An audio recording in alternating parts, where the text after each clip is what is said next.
Vamos a ver entonces ahora los principios del rizoma. Estos principios serían los que plantean estos autores en este libro, en 1000 mesetas, Capitalismo y Esquizofrenia, libro muy recomendado, y son los principios que demostrarían que el mapa que estoy realizando es un mapa rizomático. Primero y segundo ya están unidos. Principios de conexión y heterogeneidad. Dice que cualquier punto del rizoma puede ser conectado con cualquier otro punto. Bien, primero eso. Entonces, el rizoma no tiene una jerarquía preestablecida, paradigmática, sino que en cualquier momento una persona de la sociedad, así parezca que no tiene un lugar de poder importante en términos del paradigma clásico, de pronto puede implicar una nueva derivación. Eso ha pasado en comunidades, en términos políticos, en términos sociales, en términos religiosos, en términos míticos.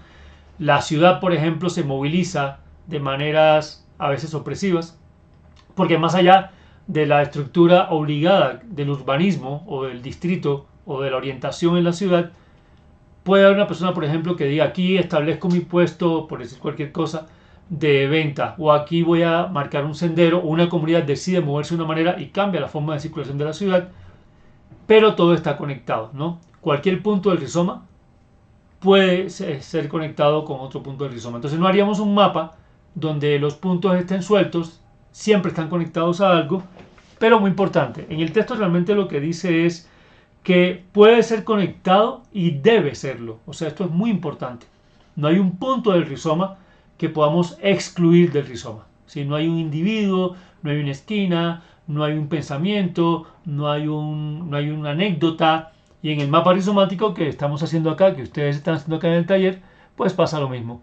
Ningún punto del rizoma podría estar por fuera desconectado. Entonces, primero que nada, el primer principio dice que cualquier punto del rizoma puede ser conectado con cualquier otro y debe serlo. Y debe serlo. Aclara en el texto, lógicamente, que esto no se da, este primer principio no se da en el árbol. Dicen, esto no sucede en el árbol ni en la raíz, que siempre fijan un punto. Porque las ramas, por ejemplo, ya no se pueden conectar con todo lo demás. Porque hay una única raíz. Si hay una única raíz, perdemos ese primer principio, ¿vale? Garantizar que en mi mapa no haya ningún elemento por fuera del mapa. Sé que puedo conectar cualquiera con cualquiera porque estoy agenciando, recuerden el agenciamiento, estoy poniendo en relación dimensiones que parecen a veces contrarias, pero como el pensamiento rizomático no es binario, no es dual, todo puede ponerse en relación y al mismo tiempo cuido que ningún elemento quede por fuera del rizoma. Entonces yo digo, sí, hay un principio en este mapa de conexión, que es el primer principio, porque todo está conectado, ¿sí? O por lo menos, no todo tiene que estar conectado con todo. Ojo, por lo menos cada aspecto del mapa está conectado con una parte del rizoma o con un fluir, con un flujo del rizoma. Conexión y lo que hablan con respecto al árbol. Dice el texto, esta conexión no sucede en el árbol ni en la raíz, que siempre fijan un punto, un orden. Entonces hablan de lo lingüístico, porque recuerden que esto es una concepción también que se aplica a la lengua, ¿correcto? Hablan de que en este caso, esta conexión responde a lo siguiente.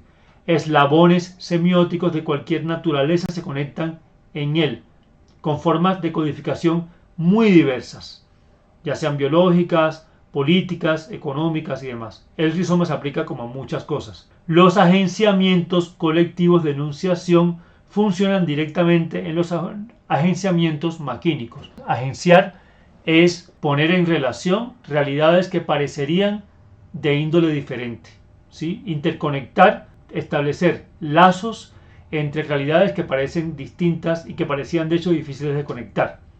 Eso es agenciar. Un agenciamiento colectivo es cuando en un mapa hay una colectividad heterogénea de todos estos elementos. Lo mismo en la sociedad.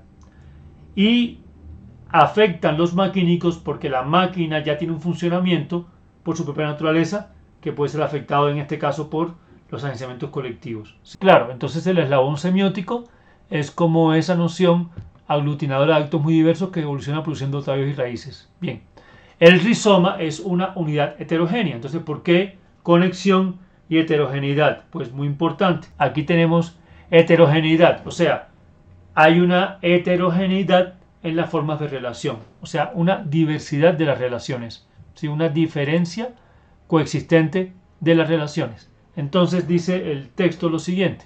El rizoma es una unidad heterogénea, en tanto el árbol como imagen del mundo invoca la lógica binaria, donde las relaciones entre puntos siempre se obedecen a un orden intrínseco de una homogeneidad. O sea, contrario al árbol, que implica una lógica binaria y una única raíz, el rizoma es heterogéneo. ¿Ok? En este caso, con respecto a las lenguas, es importante porque como hablan del lenguaje, ¿qué les preocupaba a estos autores con respecto a la colonización? Que por jerarquía de poder y no por rizoma interactivo, una única lengua o pensamiento se impusiera como superior sobre otras que son inferiores, como la lengua española sobre las lenguas africanas o mesoamericanas cuando la colonización, o la lengua francesa, inglesa, no sé, en fin, portuguesa. De las tierras que venían a colonizar otras tierras, la lengua se convirtió en un mecanismo de superioridad. Y lo que dice el texto es: no hay lengua madre, sino toma de poder de una lengua dominante en una multiplicidad política. O sea, es múltiple, pero una lengua toma el poder, ¿no? Y se estabiliza esta lengua en torno a centros de poder, paradigmáticos también: la parroquia, el obispado, la capital. Y el rizoma lo que hace justamente es, digamos, cuestionar eso. El 1 y el 2 son conexión y heterogeneidad. Cualquier punto del rizoma puede estar conectado con cualquier otro y debe estarlo, porque no se trata de una fragmentación o una exclusión. La periferia también hace parte del sistema y deja de ser periferia porque en su centro también establece otros giros en torno a sí. Entonces, en ese sentido, ¿cómo conecto el mapa para decir que es rizomático? Vamos a los otros principios. De multiplicidad. Dice que el rizoma siempre es multiplicidad, o sea, no deja reducirse ni a lo uno ni a lo múltiple, sino que todo es multiplicidad. No está hecho de unidades, sino de dimensiones. Dimensiones. Por eso mesetas, son dimensiones e intensidades, ¿no? Hay direcciones quebradas, direcciones... La línea es importante. Ellos hablan de diferentes tipos de líneas: líneas de fuga, líneas discontinuas, líneas de relación, líneas de interacción, etc. La multiplicidad implica que, de forma simultánea, la heterogeneidad se da en una coexistencia. Simultáneamente, la extimidad dialoga con las memorias al tiempo que es simultáneo, ocurre al tiempo, dialoga con el existir, por ejemplo, ¿no? Hay una multiplicidad coexistente en el mapa rizomático, ¿sí? La heterogeneidad no puede estar dada por fragmentos, digamos, sueltos. No son unidades separadas, ¿sí? Son intensidades, son estadios. Entonces, la multiplicidad implica que de forma múltiple, al mismo tiempo, coexisten varios puntos del mapa. Puede pasar, y ahí está el devenir. Yo puedo ser yo aquí y de forma múltiple coexistir en devenir de diferentes maneras. Entonces yo digo que la extimidad de forma múltiple coexiste con varias formas de relación, ¿no? Por eso el agenciamiento. Recuerden que el agenciamiento es la capacidad de conectar diferentes realidades, aunque parezcan contrarias, ¿sí? Agenciamiento, aumento de dimensiones en la multiplicidad que cambia su naturaleza a medida que aumenta sus conexiones. Las multiplicidades son rizomáticas y denuncian las pseudomultiplicidades arborescentes. O sea, no hay multiplicidad en el árbol de raíz única, si la hay en el rizoma. No hay unidad que sirva de pivote en el objeto o que se divide en el sujeto. O sea, no hay una única existencia, sujeto-objeto, tampoco hay división, objeto acá, sujeto acá. Una multiplicidad, esto es fundamental, una multiplicidad no tiene objeto ni sujeto. ¿Por qué? Porque coexisten la relación. No es ni el libro como objeto ni yo como sujeto. Es la interrelación, es el diálogo, el intersticio que ocurre entre ambos de forma múltiple, ¿sí? Porque si dividimos objeto y sujeto, perdemos la multiplicidad. Y lo que tiene son diferentes tamaños, dimensiones, ¿sí? O sea, ahí es donde hablamos un poco de las interacciones del mapa rizomático, la forma en que se dinamiza el mapa. Los hilos de la marioneta, que son rizoma o multiplicidad, no remiten a la supuesta voluntad del artista o del titiritero, sino a la multiplicidad de las fibras nerviosas que forman a su vez otra marioneta según otras dimensiones conectadas con las primeras. Estas conexiones podríamos llamarlas hilos, ¿sí? Estas conexiones serían los hilos. Aquí están los hilos, los hilos. En la marioneta podrían ser las palabras. Yo como sujeto creador podría ser el titiritero. Lo que hablamos con respecto a la multiplicidad claramente es que el poder no está en ustedes como personas creadoras de un proyecto. Ojo, el titiritero no es una unidad en sí misma, porque eso sería volver al paradigma de un poder absoluto, que yo como titiritero superior mayor, como gran poder, conciencia absoluta, manejo con los hilos y hago con la maneta lo que yo quiera que suceda. ¿Sí? No. Tampoco está fijada en la marioneta como objeto. La marioneta como objeto no es tampoco la unidad. La multiplicidad está en todas las relaciones, en la trama de relaciones, o sea, en los hilos. Quiere decir, ojo lo que les voy a decir, que las interacciones, los tramas de relación entre los nodos del mapa va a ser en sí la multiplicidad que les lleve a ustedes a diferentes ires y venires. No es usted como persona creadora ni los elementos que componen el mapa, la esquina, la ciudad, la palabra, el concepto, el objeto, no. Son las relaciones simultáneas entre ustedes, entre la persona y los elementos. Esas relaciones van a configurarles a ustedes diferentes intensidades, formas de existencia y sorpresas quizás que ustedes no prevén. Siguen los principios de ruptura asignificante. Bueno, por más de lo que diga el texto, yo les voy a explicar muy brevemente a qué se refiere, un poco sintéticamente, en mi interpretación, ¿ok? Recordemos entonces que todo el rizoma, como criterio, como lugar político y de pensamiento, es una respuesta a cualquier lugar de dominación y de poder. Esto es muy importante, esto es importantísimo. Esta es la base del rizoma, ¿ok? Ahora bien, el poder se había interpretado, y fue la conclusión de la cultura y de estos pensadores, que el poder tiene que ver con el lenguaje. O sea, yo ejerzo poder desde el lenguaje. Recordemos que en la filosofía clásica se decía que Grecia estaba por encima de muchos otros territorios porque el lenguaje era un lenguaje superior y porque tenían significantes lingüísticos más elevados, sublimes y racionales, ¿sí? Cuando el colonizador europeo llega a tierras suramericanas, africanas, demás, o sea, primigenias, digamos que percibidas como primitivas, viene con un lenguaje, o sea, con un significante. El significante puntualmente, para que lo anotemos, es la palabra, el signo, el símbolo. Eso es el significante puntualmente, ¿sí?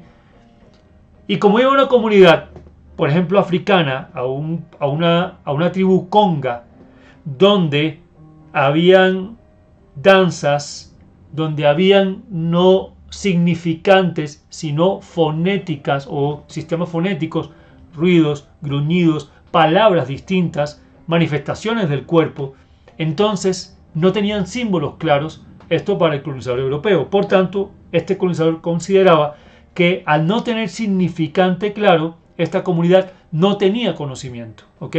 Por eso eran salvajes o por lo menos eran infantiles, ¿ok?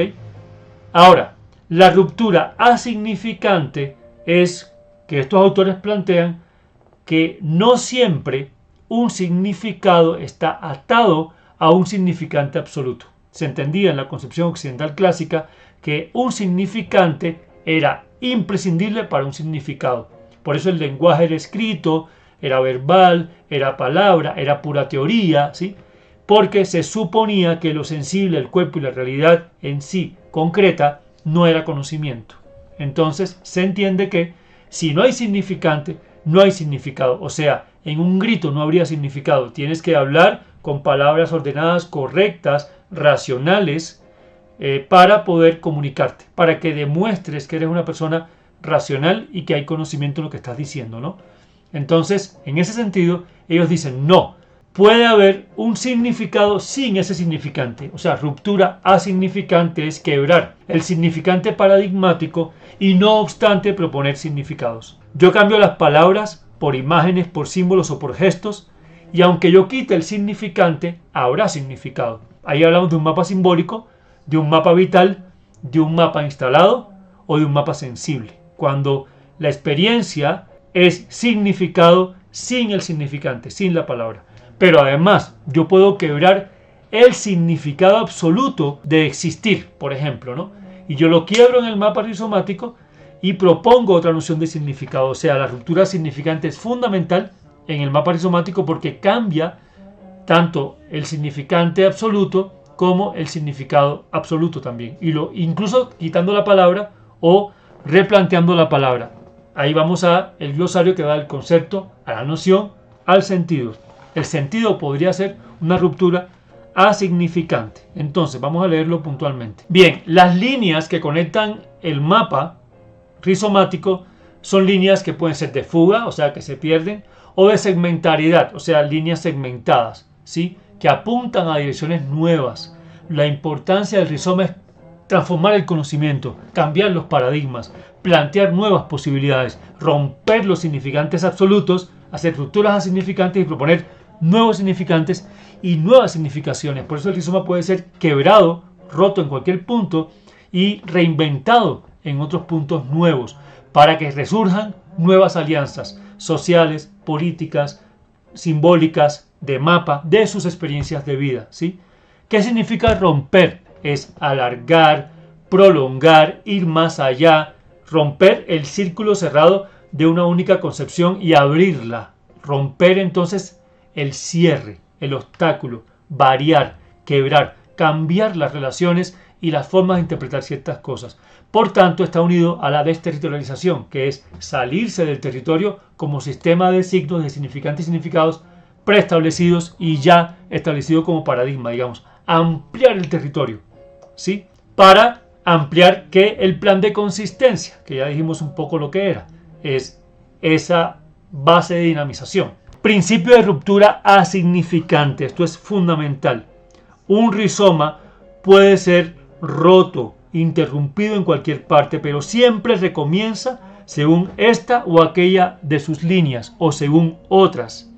Es imposible acabar con las hormigas, puesto que forman un rizoma animal que, aunque se destruye en su mayor parte, no cesa de reconstituirse. Todo rizoma comprende líneas de segmentaridad, según las cuales está estratificado, territorializado, organizado, significado, atribuido, pero también hay líneas de desterritorialización, o sea, líneas que se salen de un territorio ya, digamos, paradigmático, ¿sí? Y escapamos sin cesar. Hay ruptura en el rizoma cada vez que de las líneas segmentarias surge nuevamente una línea de fuga y que pueda ser parte de un nuevo rizoma. Entonces, esto se antepone, como ya dijimos, al dualismo y a la dicotomía, ¿sí? Se produce una ruptura, se traza una línea de fuga, pero siempre existe el riesgo de que reaparezcan otras que intentan volver a encerrarlas. Luchemos contra ese límite, a esa única meta, a ese cierre. Romper significativamente es romper todo lo que implique un paradigma, algo que nos vuelva a llevar a la limitación. La creación está presente siempre y de forma constante. Significa que cuando yo irrumpo entre extimidad y memorias, esa línea crea una ruptura significante que quiebra el paradigma de lo que era la extimidad y la memoria y propone una nueva concepción. O sea, es una ruptura que da lugar a una noción distinta, nueva, en un sentido no tan absoluto, porque no sé si lo nuevo es totalmente posible, pero en fin, ¿no? Bien, esa es la ruptura significante, romper los esquemas paradigmáticos y significantes que lo atan a un solo significado, ¿sí? Listo, entonces vamos a estos últimos principios del rizoma. Estos son fundamentales. El 5 y el 6, como ven, son 6 principios. Principio de cartografía y calcomanía, ¿no? Cartografía significa que hablamos de un mapa que responde a un territorio. ¿Ok? Vamos a leerlo ahorita en el texto puntualmente, ¿vale? Es un mapa que construye realidad y deviene de la realidad. O sea, no es un calco. Ahí está el tema de no ser calcomanía. No es un calco. Recuerden que el calco es una misma imagen, una misma concepción que se reproduce a sí misma como un punto muerto. Yo tengo una idea de lo que es el cuerpo y ya está definido como modelo, y yo, al margen de sus cuerpos como rizomas internos y como territorios propios, yo proyecto ese calco y ustedes deben reproducir el modelo de cuerpo. Eso significa que en un mapa rizomático no hay puntos muertos, no hay calcos. Un calco es un punto muerto, ¿sí? Y cuestiona la, digamos, reproducción de paradigmas, ¿ok? Es como cuando de pronto yo decido que la ciudad ideal sería esta y voy a imponerla como calco sin tener en cuenta el territorio y las comunidades que ahí habitan y las interacciones rizomáticas que ahí están. ¿Me hago entender? O sea, el calco, lógicamente el calco es contrario al mapa. contrario, lógicamente, porque si el mapa es dinámico, es interactivo, actúa desde y hacia la realidad, es múltiple, es heterogéneo. El calco es un modelo que se reproduce a sí mismo, ¿no? Entonces el calco de ética, el calco de verdad, etc. Por eso esto es antiplatónico. Hablaríamos también de algunos sistemas autoritarios, digamos, de gobierno, ¿correcto? Totalitarios, que dicen, esta es la única posibilidad, ser una persona correcta y ética responde a este modelo y ustedes como calcos reproduzcan este modelo. Rompe el rizoma. En el caso de Deleuze y Guattari lo refieren incluso a la cuestión psicoanalítica porque, según ellos, Sigmund Freud trabajaba sobre calcos. ¿Qué eran los calcos? Las patologías, o sea, los diagnósticos estaban ya predefinidos y se proyectaban sobre el cuerpo de alguien al margen de su particularidad. Y por eso en el texto hablan del diagnóstico psicoanalítico y lo cuestionan. El mapa es un sistema fundamentalmente abierto, susceptible de recibir modificaciones constantemente. Puede ser alterado, adaptado según necesidades o es una cuestión de performance, dicen ellos en el texto, tal cual dicen, es una cuestión de performance. Pero bueno, en este caso la traducción podría hablar de desempeño, no del arte de la performance. Podría ser porque estos autores amaban, lo que era Dada y lo que eran los movimientos contemporáneos, les interesaba mucho el arte contemporáneo, pero performance aquí podría traducir desempeño, podría traducir forma de movilizarse, forma de actuar o de accionar. El árbol responde al modelo estructural, cuya lógica es del cálculo y la reproducción. O sea, el árbol único de raíz única que ya vimos, reproduce el mismo calco todo el tiempo, se autorreproduce a sí mismo. En cambio, el rizoma no es esto. El rizoma es más experimental. Muy distinto al calco, dice el texto, es el rizoma. El rizoma es un mapa, no es un calco. Hacer mapa y no el calco. La orquídea no reproduce el calco de la avispa. Hace mapa con la avispa en el seno de un rizoma. Si el mapa, rizomático sobre todo, se opone al calco, es precisamente porque está totalmente orientado hacia una experimentación que actúa sobre lo real. O sea, el mapa, sobre todo rizomático, deviene de lo real. Tu experiencia en lo concreto, tu forma de habitar cuerpo, el territorio en sí, la experiencia en sí. El calco reproduce un ideal que ni siquiera tiene en cuenta eso real. La sensibilidad no la tiene en cuenta, digamos, ¿no? Tú eres el calco, como hijo mío, de lo que debe ser un hombre, más allá de lo que tu territorio como realidad te proponga. Por tanto, es totalmente antirrizomático, lógicamente. El mapa, diferente al calco, no reproduce un inconsciente cerrado sobre sí mismo, sino que lo construye. Contribuye a la conexión de los campos, al desbloqueo de los cuerpos sin órganos, a su máxima apertura en un plan de consistencia. Forma parte del rizoma.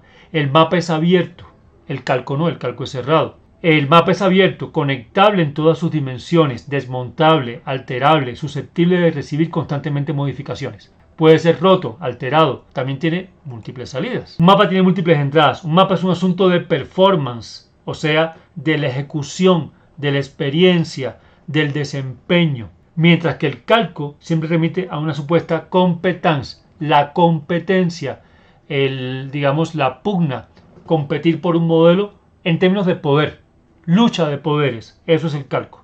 Mi calco o el calco de mi sociedad o el calco de un país con respecto a lo que es la ética choca contra el modelo de calco cerrado de ética de otro país y por eso entran en guerra. Porque los calcos no permiten otra forma de relación. Defienden un paradigma y lo sustentan en el conflicto y en la competencia. Ahora, ellos critican el psicoanálisis, ¿sí?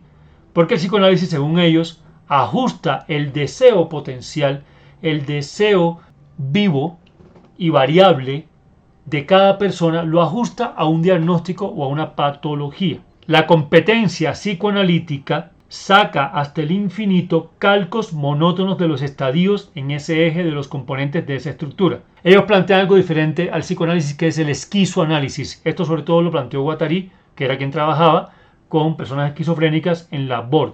Y el esquizoanálisis, entonces, a diferencia del psicoanálisis de calco, y es lo que propone Félix Guattari, el esquizoanálisis rechaza cualquier idea de fatalidad calcada. O sea, tú no tienes un trauma invariable, ni te marcó tu padre y tu madre de como un calco que se reproduce y que no tiene salida. No, hay siempre una posibilidad. Entonces ponen el ejemplo de Melanie Klein, una psicoanalista que atiende a un niño y es el pequeño Richard, ¿sí?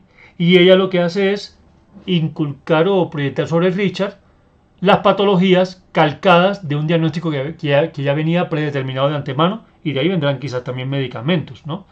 Entonces lo que dice es lo siguiente: Melanie Klein no entiende el problema de cartografía de su paciente, el pequeño Richard, no entiende su propio territorio, y saca calcos prefabricados: Edipo, el buen y el mal padre, la mala y la buena madre, mientras que el niño intenta desesperadamente continuar una performance, o sea, una acción propia, un lugar de enunciación propio, eso es el performance, que el psicoanálisis desconoce totalmente. Entonces lo que dice es que lo que termina el psicoanálisis es emborronando el mapa de este niño. Un calco es más bien como una foto, una radiografía que comenzaría por seleccionar o aislar lo que pretende reproducir, con la ayuda de medios artificiales, con la ayuda de colorantes o otros procedimientos de contraste. El que imita siempre crea su modelo y lo atrae. O sea, estos mapas no imitan la realidad, son devenires de la realidad. El calco ha traducido ya el mapa en imagen. O sea, el mapa dejó de ser mapa porque dejó de ser dinámico y movible. Es una imagen, en tanto que es una imagen fija, quieta. Una foto es solo imagen, ya no es mapa. Estos mapas no pueden ser imágenes, tienen que ser mapas activos y vivos. El calco ha organizado, estabilizado, neutralizado las multiplicidades según sus propios ejes de significación. Ha generado, estructuralizado el rizoma, y cuando quiere reproducir otra cosa solo se reproduce a sí mismo. El calco de mí como paradigma me reproduce a un yo paradigmático y no tengo salida. El calco se reproduce a sí mismo, no habla de otra cosa. Por eso es tan peligroso. Inyecta redundancias y las propaga. Por eso el libro antes de de 1000 mesetas se llama Anti-Edipo, porque el libro cuestiona ese principio del complejo de Edipo que planteaba Freud, que condenaba por género, por naturaleza, ya sea al hombre o a la mujer. Muchas veces más a la mujer que al hombre. Esos son los principios del rizoma. Y creo que con eso terminamos. Muchísimas gracias.